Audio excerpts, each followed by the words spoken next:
দেশের রাজনৈতিক পরিমণ্ডল থেকে আসতে শুরু করে আঞ্চলিক শোকবার্তা। দেশনেত্রী বেগম খালেদা জিয়া জন্মগ্রহণ করেন 1942 সালে।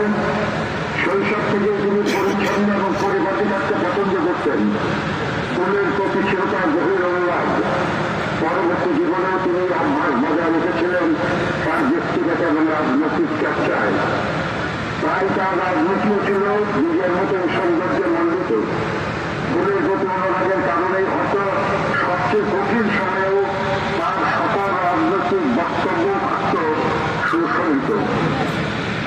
1960 সালের 5 আগস্ট তৎকালীন সেনাবাহিনীর চৌকস কর্মকর্তা ক্যাপ্টেন জিয়া রহমানের সাথে তিনি বিবাহ আন্দোলনে আবদ্ধ হন।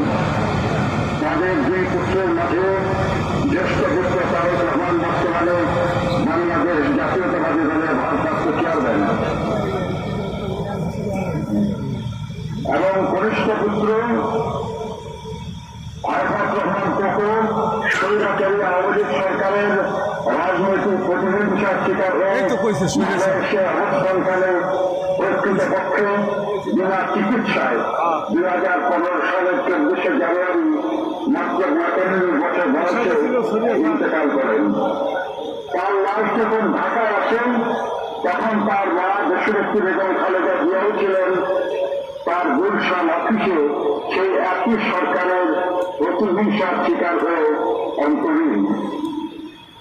দেশনেত্রী বেগম খালেদা জিয়ার রাজনীতিতে আগমন ছিল আকস্মিক, কিন্তু দেশের প্রয়োজনে তা ছিল অনিবার্য।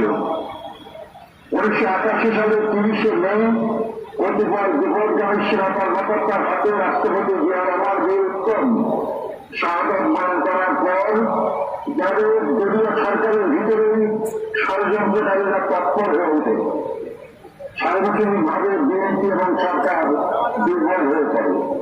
সেই সময় দল এবং দলীয় নেতাদের মনোবল অটুট রাখার লক্ষ্যে 1982 সালের 3 জানুয়ারি দেশনেত্রী বেগম খালেদা জিয়া বিএনপির সদস্যপদ গ্রহণ করেন। শুরু হয় তার রাজনৈতিক জীবনের ক্লান্তিহীন পথ চলা। ক্রমশ দলের প্রতিষ্ঠাতা স্ত্রী হয়ে দলের গঠনতন্ত্র সমুন্নত রেখে তিনি দলের ভাইস চেয়ারপারসন, ভারপ্রাপ্ত চেয়ারপারসন, তারপর দলীয় কাউন্সিলে নির্বাচিত চেয়ারপারসনের দায়িত্ব গ্রহণ করেন। তার 43 বছরের রাজনৈতিক জীবনের 41 বছরেই তিনি দেশের অন্যতম প্রধান রাজনৈতিক দল বিএনপির শীর্ষ নেতা হিসাবে নেতৃত্ব দিয়েছেন, দলকে সুসংগঠিত করেছেন।